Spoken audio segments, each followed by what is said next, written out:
Ça va être juste comme ça.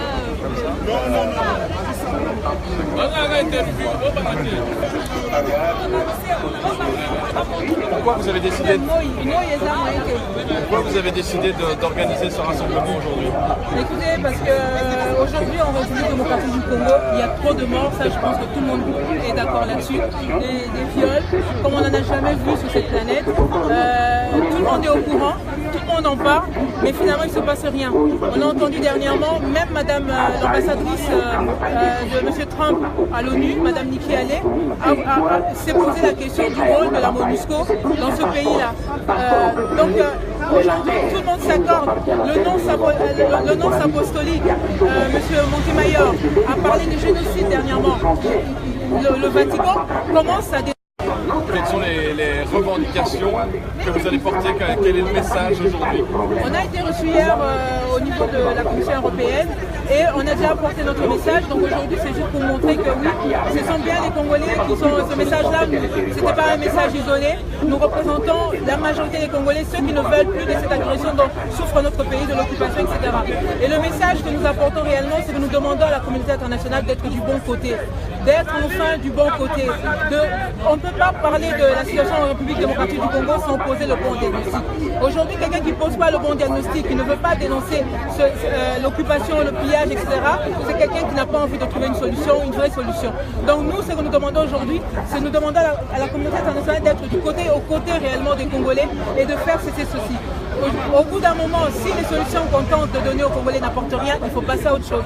Ce qu'on a fait le 19 décembre, c'est accorder un permis de tuer. On a prolongé le permis de tuer, de piller, de voler, de violer, qu'on avait déjà accordé à celui qui se fait appeler Kabila et tous ses complices. Il faut que ça cesse. Et ce que nous voulons dire surtout, c'est que les Congolais aujourd'hui ne vont pas réagir en fonction des discours qu'on nous sert, élections, etc. Non, les Congolais vont réagir en fonction de leur réalité. Nous sommes en état de légitime défense. Le Congolais vit dans son pays comme une espèce de menacé. Il suffit d'être Congolais pour être beaucoup plus menacé. Mais ça ne touche pas que les Congolais. On a eu le cas des experts qui viennent d'être assassinés.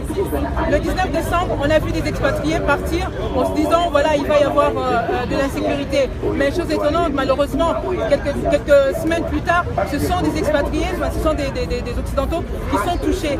Tout le monde est maintenant menacé par ce système-là. Ils vendent l'uranium à des réseaux terroristes, ils pillent, etc. La RDC est en train d'être transformée en zone de non-droit qui sera une menace pour le monde, c'est pas que pour les Congolais. Concrètement, pour vous, le message est clair, M. Kabila doit partir. Il n'y a pas que Kabila. Kabila peut partir aujourd'hui, mais il y a tout le système. C'est une pieuvre qu'on a chez nous. C'est tout le système. Et ça, c'est ce qu'on essaie de faire comprendre à la communauté internationale, c'est que nous, les Congolais, nous en sommes conscients. Si les gens continuent à rester dans leur hypocrisie, ils vont être pris par le cours des événements. Tous ces gens qui sont ici ne veulent pas d'élections. On ne peut pas, en Europe, quand le pays est occupé, on n'a pas été aux élections avec Hitler. On a d'abord mis fin à l'occupation, la résistance a joué son rôle et après on a organisé les élections. C'est la même chose, c'est tout simplement la même chose que nous demandons pour la RDC. Depuis plusieurs mois, c'est vrai que des violences s'enchaînent en République démocratique du Congo. Aujourd'hui encore, un nouveau massacre a été dénoncé, 50 personnes qui ont été tuées dans la maison du pays anglais. Pour vous, ces violences doivent vraiment s'arrêter, c'est le message aujourd'hui. Mais écoutez, regardez ici, il suffit qu'une personne meure.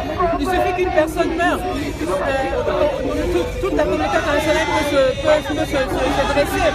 Donc, nous demandons la même chose, nous demandons le même traitement. Il y a un traitement, on accorde enfin un traitement réellement humain aux Congolais. Ça fait, les gens qui tuent au Congo depuis des décennies.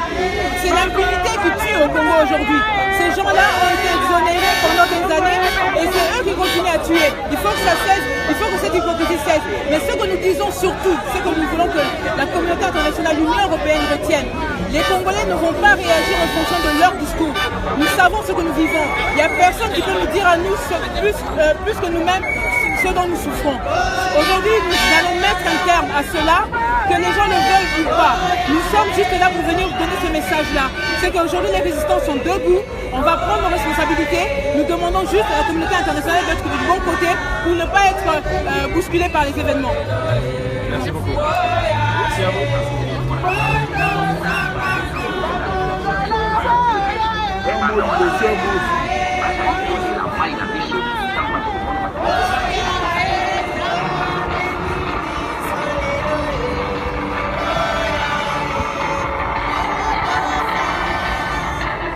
fiers. Absolument. Les gens croiraient que vous auriez soutenu contre le Rwanda parce qu'on croit proche du contre le Rwanda que du Congo. Ça, c'est une. Comment dirais-je, je pense que les gens se sentent beaucoup. Les gens se sentent beaucoup et l'État même a voulu prendre autant de temps sur cette question que sur les autres. Les gens se sentent sur les personnes. Et les Congolais, peut-être Congolais,